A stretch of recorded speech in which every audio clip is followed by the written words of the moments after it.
OMG, obrolan bersama Imaji. OMG, obrolan bersama Imaji.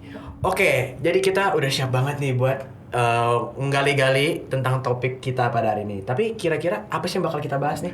Ya, jadi hari ini kita akan membahas salah satu pameran yang pernah aku kunjungin ya, kebetulan. Oke. Ya, tapi sebelum kita masuk ke pembahasan ini, kita perkenalan diri dulu kali ya. Oh iya, tak kenal maka tak sayang gak sih? Iya. Nah, guys, perkenalkan, nama aku Brian. Dan aku Abe. Dan hari ini kita mau ngebahas sesuatu yang penting sebenarnya. Apa tuh? Dan kebetulan kita juga udah kedatangan narasumber juga yang nanti akan membantu kita memberikan penjelasan lah tentang pameran apa sih yang gua maksud tadi. Oh, tapi jujur, aku juga belum tahu nih soal pamerannya. Kira-kira pameran apa sih? Nah, jadi yang aku mau ngomongin itu adalah pameran dialog peradaban teman-teman yang ada di Sokagakai. Nah, kebetulan kita sudah kedatangan narasumber nih. Boleh kakak perkenalkan diri dulu ke penonton biar kita lebih kenal. Oke, terima kasih Brian, Abe. Terima kasih saya udah diundang di Imaji. Jadi nama saya Kiki, saya staff dari Sokagakai Indonesia dan juga saya sebagai wakil ketua panitia dialog peradaban. Jadi ketua panitianya Kak Inaya Wahid ya, putri dari Bapak Gus Dur, presiden keempat. Oke. Oke Kak, jadi kan kita hari ini mau ngebahas tentang pameran dialog peradaban nih. Kayak kemarin aku sempet udah kesana sama angkatan 2024 dan itu temanya tentang Gus Dur dan Ikeda Sensei. Nah, boleh gak sih kakak ceritain sedikit tentang mungkin background story-nya dari Gus Dur sama Ikeda Sensei gitu, biar teman-teman di sini lebih paham lah. Mungkin tertarik untuk datang ke pameran tersebut. Oke, thank you Brian. Jadi buku ini sudah di launching 15 tahun yang lalu. Jadi buku ini namanya Dialog Peradaban untuk Toleransi dan Perdamaian, dan dialog antara Ikeda Sensei ya, Daisaku Ikeda dengan Bapak Gus Dur.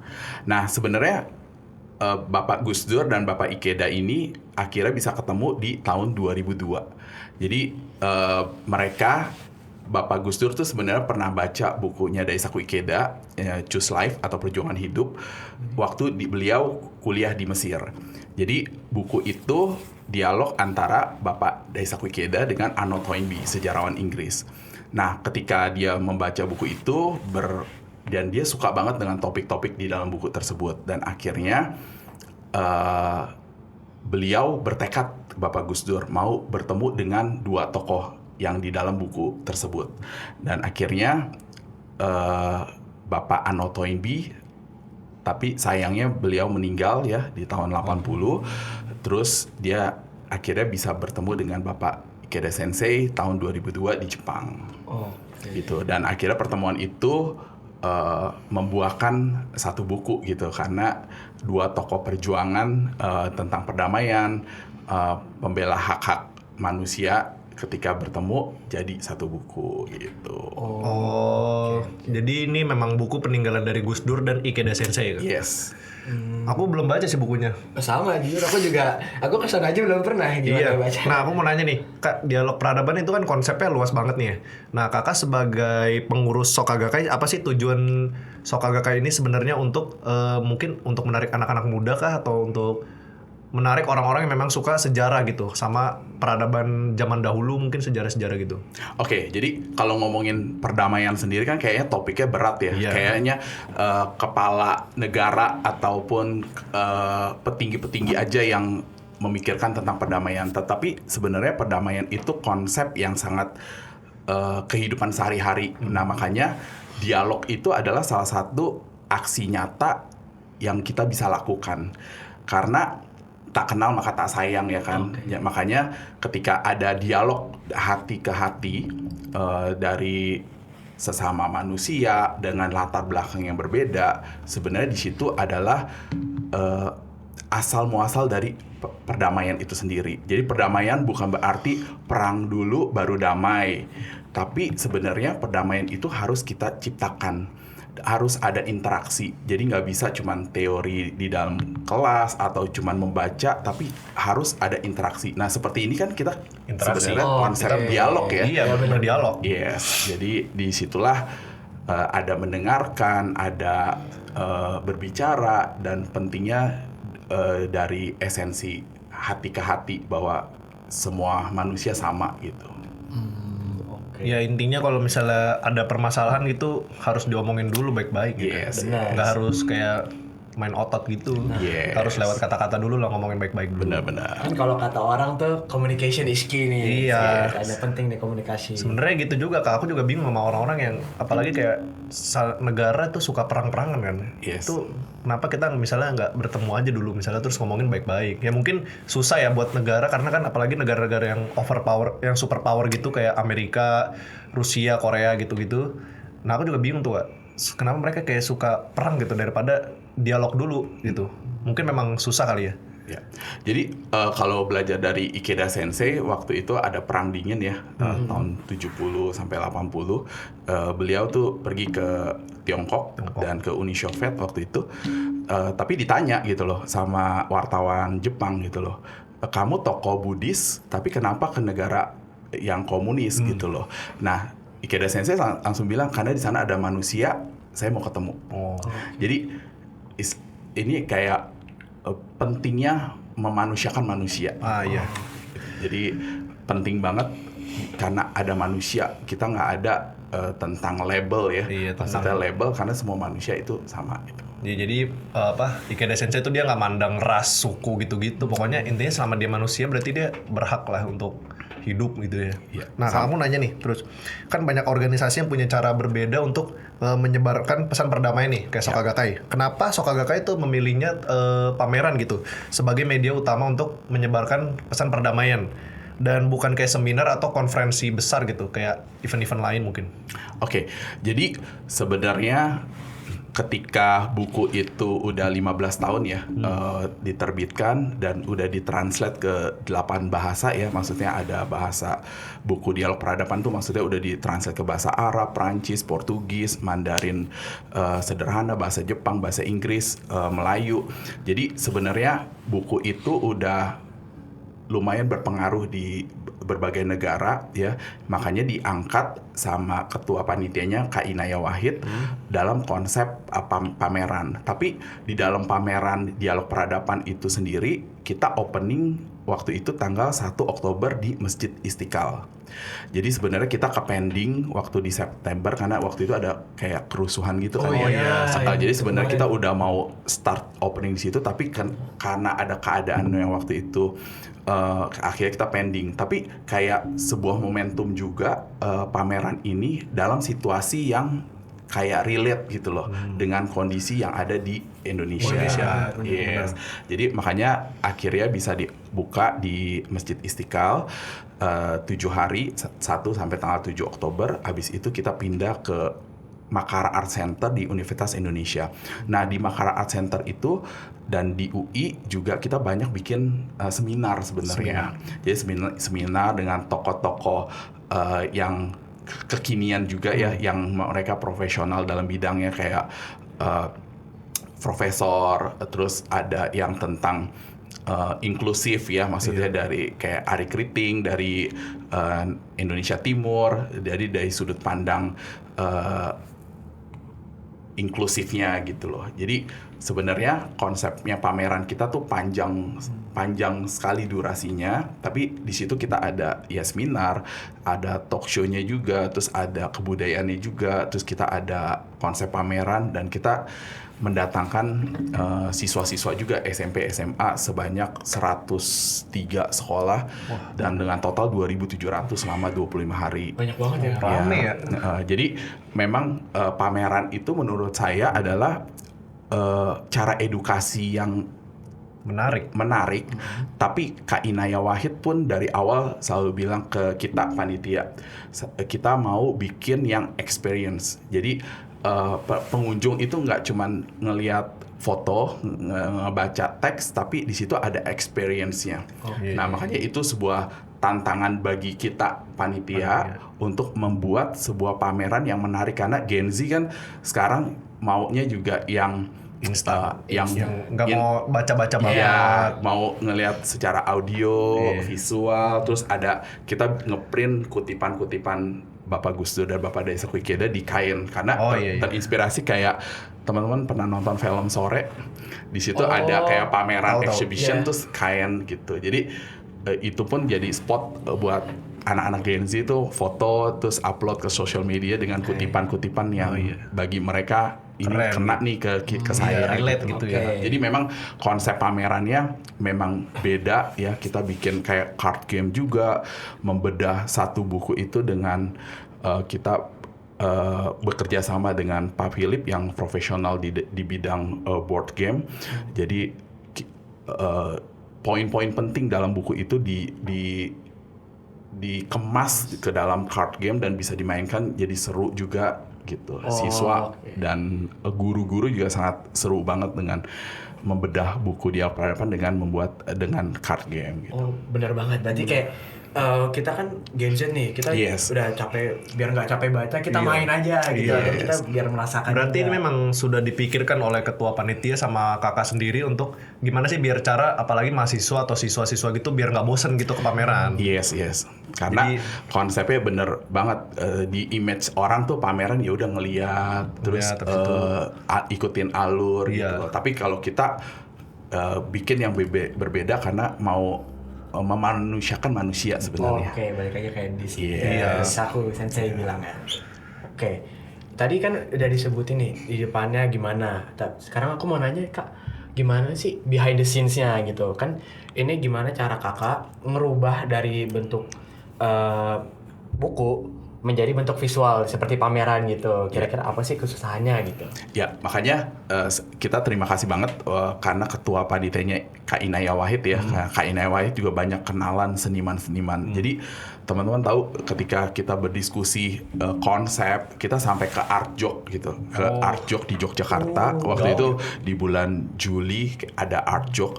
Sampai kita mencari inspirasi di sana. Terus kita ketemu seniman-seniman, kita ketemu kurator yang profesional, saling berdiskusi, saling mencurahkan ide, terus kepikiran, kita searching juga, jadi konsepnya kayak gini, konsepnya kayak bikin yuk rumah persahabatan, karena kalau ngomongin perdamaian langsung kayaknya berat gitu. Tapi kalau persahabatan kan kayak sebenarnya semua orang punya persahabatan gitu loh. Jadi Bapak Gus Dur dan Bapak Daisaku Ikeda juga dimulai dari persahabatan gitu loh, dari beliau membaca bukunya. Jadi artinya konsepnya yuk bikin rumah persahabatan. Nah tapi di dalamnya kita isi dengan misalnya mau ngangkatnya perjuangan kedua tokoh ini waktu beliau muda. Karena gini, Gen Z itu rata-rata dua tokoh ini besar, saya mah nggak ada apa-apanya. Tapi ketika perjuangan masa muda dua tokoh ini ditampilkan dalam bentuk animasi ya, mereka kayak wow, saya lebih beruntung loh daripada dua tokoh ini. Dalam kondisi sekarang Indonesia yang bisa lebih aman, lebih baik. Waktu Daisaku Ikeda waktu itu waktu ada perang dunia kedua, abangnya meninggal di perang itu. Terus dia miskin, dia penyakitan, dia nggak bisa kuliah. Dia kalau di-compare dengan anak muda yang hadir hari itu hadir, kayaknya wah saya masih baik-baik aja dan saya lebih beruntung. Nah Bapak Gus Dur juga kehilangan orang tua, bapaknya ketika beliau usia 10 tahun, jadi dia mengurusi adik-adiknya gitu loh, dan dia bantu mamanya juga. Jadi kenapa kita pikir sampai sedetail itu, karena kita tahu generasi muda yang hadir itu harus ada relate dengan kalau kita langsung konsepnya dua tokoh ini begini, nah itu kan basic banget. Iya, itu kan itu dia, saya gitu. Makanya kita mau melibatkan itu, artinya kayak anak-anak SMP, SMA yang mahasiswa ataupun anak muda yang datang tuh kayak tahu gitu perjuangan mereka tuh ternyata behind the scene-nya ya, waktu mudanya tuh penuh perjuangan. Susah gitu. Yes, makanya bisa jadi dua tokoh besar, ya artinya kita pun sebenarnya punya kemampuan itu juga. Kalau bisa kasih lihat ya dengan video animasinya gitu. Terus juga misalnya mereka sama-sama suka lagu Beethoven, Simfoni ke-9, Ode to Joy. Terus kita benar-benar beli box musik dan kita bisa play lagu tersebut. Jadi bikin orang penasaran kesukaan lagu mereka apa sih, kita play, terus lagu Ode to Joy-nya kita bisa dengerin. Jadi experience itu yang kita pengen suguhkan tiap dimensi per segmennya gitu loh. Terus kayak meja kerjanya beliau seperti apa sih kalau Daisaku Ikeda di Jepang. Nah kita kayak kasih tampilan ya tentang meja kerja beliau. Terus Bapak Gus Dur suka Mahatma Gandhi, jadi kita taruh patung Mahatma Gandhi. Patung ya Beethoven kayak gimana sih, mungkin udah denger musiknya Beethovennya kita kasih. Jadi itu yang bikin kayak kutipan-kutipan beliau di print di kain, digantung gitu. Jadi itulah yang membuat konsep pamerannya jadi beragam karena banyak ide dan banyak masukan gitu loh. Oke. Terus tadi kakak bilang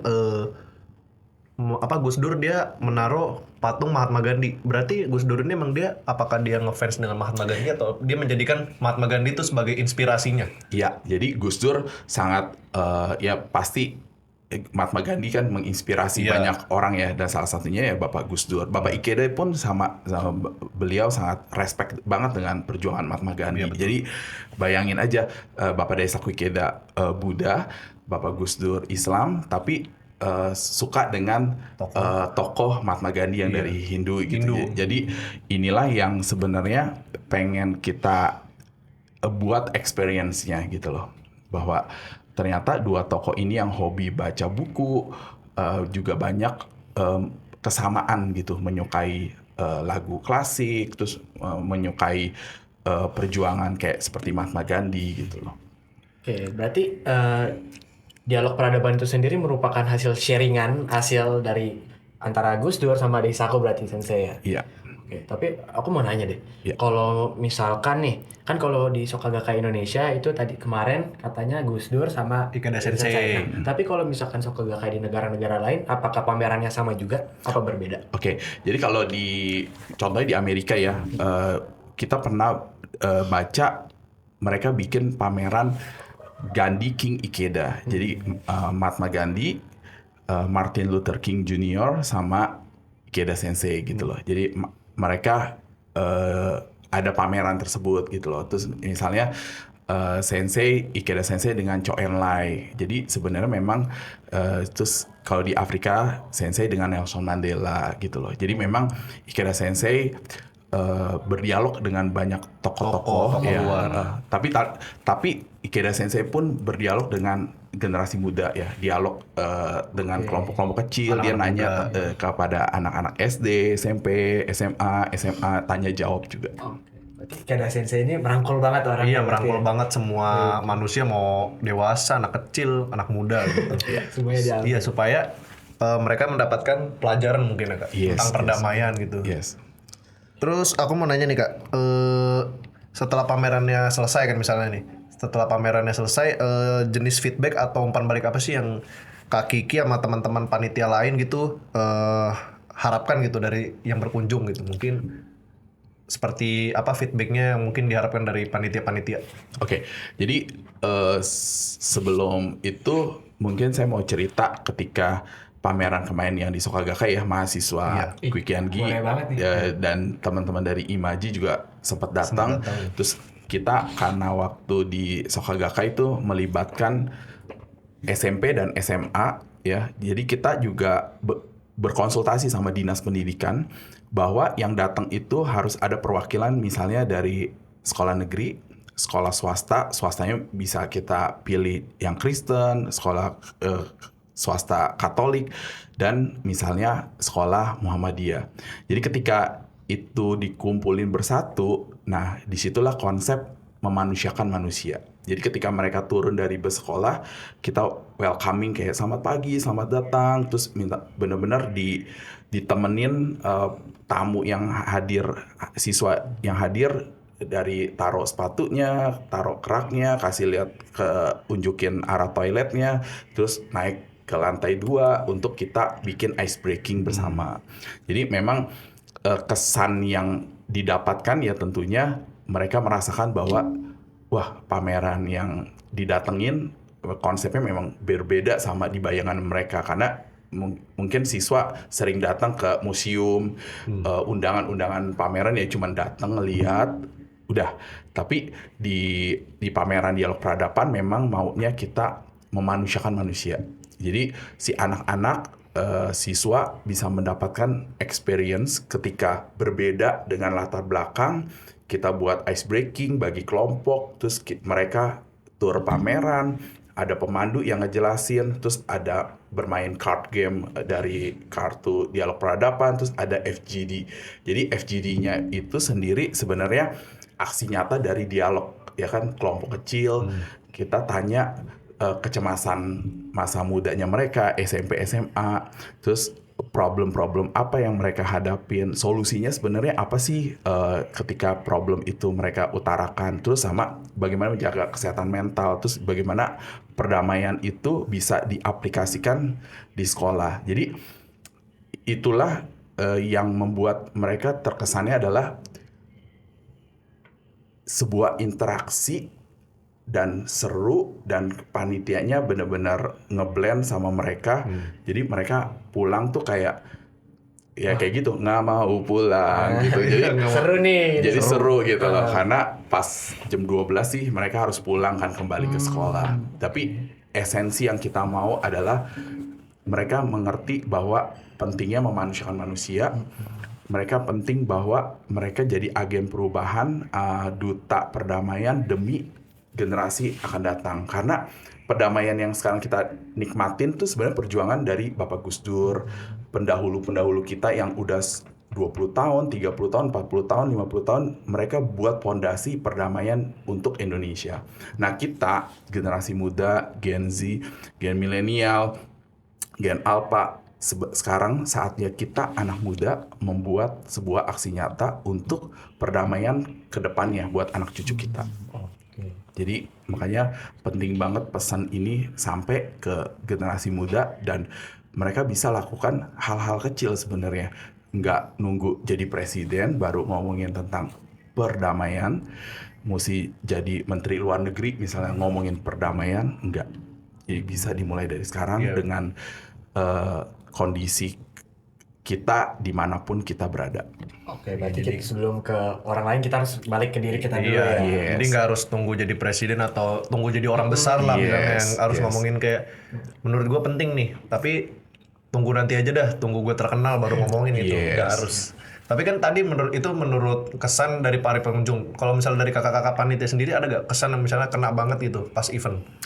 Jadi sebenarnya ketika kita ngelihat anak-anak seneng, anak-anak punya kesan yang positif dari kegiatan kita, ataupun pengunjung mendapatkan inspirasi, itu kepuasan banget ya bagi kita. Artinya kita udah capek-capek buat konsep berbulan-bulan, dan akhirnya pesan itu sampai ke pengunjung, dan mereka mau melakukan itu di tempat mereka lagi berjuang. Artinya pesan ini akhirnya menjadi sebuah ombak beriak gitu, dan ombak ini akan semakin besar gitu.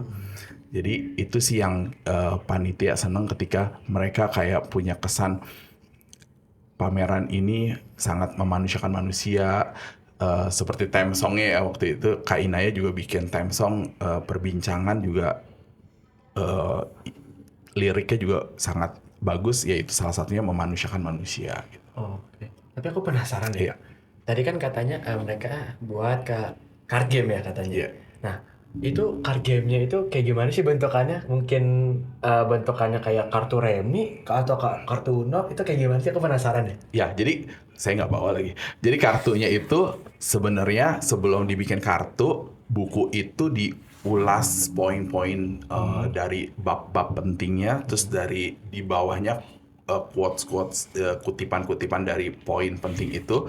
Abis itu yang buat kartunya Pak Philip dan istri ya, istrinya Ciyuli ngegambar dengan topik-topik yang poin-poin pentingnya, terus dari situ poin-poin penting, misalnya ada 5 bab yang penting, di situ ada dimasukin kalimatnya. Jadi ketika dibagi kartu, terus kita tebak, oh kamu punya pendidikan nggak? Gitu. Jadi terus kamu AB bilang, saya punya, tapi saya tebak di dalam pendidikan itu ada 4 poin penting, tapi saya mesti tebak poin yang kamu tuh apa? Karena saya mesti nebak pendidikan kayaknya nggak cuman ada di AB nih, ada di Brian mungkin. Jadi saling menebak kartu, tapi saya harus mengingat poinnya yang AB punya sebenarnya. Jadi seru sih, seru banget. Berarti main game sih. Iya, karena kebetulan kemarin aku udah sempet main juga sama udah main teman-teman. juga? Udah, Gimana udah. tuh Brian kesana? Seru. Soalnya saya awalnya juga belum ngerti kan, ini Iya. main apa nih, kartu apa. Soalnya kan waktu itu kebetulan saya pas banget saya habis baru nyampe. Nah, teman-teman udah pada main, terus saya nanya ini mungkin gamenya seperti apa sih? Saya kira kayak main Uno mungkin. Ternyata yang seperti Kak Kiki jelaskan tadi, permainannya seperti itu. Gimana? Kamu harus datang sih ya, Bi. Karena seru banget ada games-gamesnya. Jadi ketika kita datang ke sana kita nggak cuma lihat teks atau kayak peninggalan-peninggalan doang. Kita ada dikasih experience bermain game. Jadi nanti kita dikumpulin nih, misalnya nanti kamu pergi sama angkatan kamu, nanti kamu dikumpulin. Misalnya cari grup, misalnya 6 orang. Nah, nanti kamu main di situ. Oke. Tapi Nanti gimana nih perasaannya Kak Brian pas lagi main card game? Apakah susah kah, apa pusing, apa gimana nih? Pusing sih enggak, karena gamenya bukan yang apa ya, bukan game yang harus menggunakan otak banget yang harus pintar, enggak, karena kita tuh main kayak tebak-tebakan lah istilahnya. Kayak misalnya nih yang seperti Kak Kiki jelasin tadi, misalnya aku punya kartu apa, nah nanti tebak kartunya punya kartu apa nih, misalnya punya namanya Pendidikan, peradaban, ya, pendidikan kayak gitu Oke, kira-kira. Tapi aku mau nanya deh, kira-kira pas buat kartunya ini apakah cuma buat kartunya aja atau mungkin ada games lain, board games lain? Gamesnya sih yang seru juga, yaitu contohnya ice breaking ya. Jadi bayangin dari 100 siswa yang hadir, kita harus bikin jadi kelompok dan harus bercampur dengan orang-orang yang berbeda. Terus juga ada ketika waktu di dalam proses pameran itu tiba-tiba ada tentang perundungan kan, bully yang SMA 72 di Kelapa Gading, terus ada yang SMP yang meninggal karena dipukul pakai kursi besi. Terus akhirnya kita membuat kayak simulasi tentang perundungan.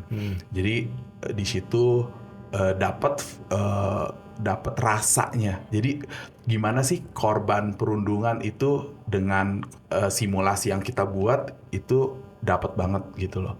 Jadi siswa juga bisa merasakan rasa korban bully seperti apa, yang ngebully seperti apa. Jadi kita bikin sebuah rasa. Nah, makanya ada yang siswa yang pernah dibully akhirnya sharing, dia mengutarakan, Kak, saya pernah dibully, dan akhirnya dia sharing. Jadi sebenarnya nggak cuman games card game aja, tapi ada simulasi tentang perundungan. Terus ada FGD di mana topik-topiknya itu dibahas bersama. Itu juga sebuah experience bagi mereka, bahwa biasanya kan ya kalau topik-topik anak muda misalnya cuma dibicarakan di guru BK ya kan, ataupun ya teman sebaya, cuman teman main aja. Tapi ketika berdialog ternyata banyak juga ya lebih problem-problemnya. Tapi ada juga yang udah memecahkan masalahnya, dia sharing. Jadi anak muda sekarang kan maunya terinspirasi dengan sebaya ya, umur sebaya. Jadi ketika sesama umur mereka akhirnya bisa ngatasin masalah dan berbagi, itu langsung anak muda yang ada masalah langsung bangkit. Karena dia aja bisa, saya juga pasti bisa gitu. Yes. Oke Kak Kiki, saya punya pertanyaan terakhir nih. Misalnya harapan apa sih buat Kak Kiki untuk masa depan pameran Dialog Peradaban ini, dan terutama dalam konteks peran generasi anak muda di Indonesia nih Kak Kiki? Oke, jadi penting banget generasi muda Indonesia bisa melakukan aksi nyata. Contohnya ya dialog, contohnya yuk kita ikut volunteer, yuk kita mulai mengasah empati kita, karena baik dengan keadaan sekarang ya, geopolitik yang sangat dekat sama kita, perdagangan, ekonomi dunia, terus dengan kesehatan mental anak muda. Jadi sebenarnya itu udah dekat banget ke kita dengan AI, teknologi. Jadi tapi manusia itu sendiri kita harus memanusiakan manusia. Betul. Jangan sampai manusia itu jadi hilang esensinya dengan faktor-faktor yang tadi disebutin ya, Iya. bencana alam lah, terus AI, geopolitik, perdagangan, ekonomi dunia. Ya, intinya kita tidak boleh terpengaruh Yes. lah sama Yes. masalah-masalah yang ada di luar. Yes. Harus tetap memanusiakan manusia, mau Yes. kayak misalnya mungkin seburuk apapun lah dia. Ya. Oke. Gak berasa ya kita. Iya. ya, Wah, panjang thank you lebar nih. banget. Iya, Kak. Brian, Abe, Kita thank you. juga tadi udah lihat, mungkin nih Abe dia belum pernah kesana, nanti mungkin Oke, harus datang kesana Be, ya. datang. Ditunggu ya kaki Yes, tadi yes. mantan aku nih. Nanti Iya, kita nanti. main card game sama-sama. Ya, nanti bakal dijelasin banyak lah di sono. Oke, Kak Kiki, aku juga mau thank you buat ilmu-ilmu yang udah dapetin tadi. Sama-sama, Jadi, sama-sama. Saya belajar dari kalian juga. aku jadi lebih tahu lagi nih tentang, bukan tentang Gus Dur doang, dari tokoh-tokoh besar lain juga. Iya. Mungkin Abe ada yang mau disampaikan nggak ke Kak Kiki atau sama Sobat Imaji nih? Nah, untuk Sobat Imaji, kita bisa belajar banyak nih dari Kak Kiki dan juga dari dialog peradabannya. Nah, misalkan kalian bisa membuat dialog kecil-kecilan bersama orang yang beda pendapat sama kalian gitu. Mau dari misalkan dari kampus, dari rumah, mau dari manapun, itu kalian bisa banget buat dialog kecil-kecilan gitu. Oke, mungkin misalkan kalau Sobat Imaji merasa obrolan ini penting buat kalian, boleh banget di-share ke teman-teman kuliah kalian, atau mungkin ke teman atau ke keluarga sekalipun, itu boleh banget.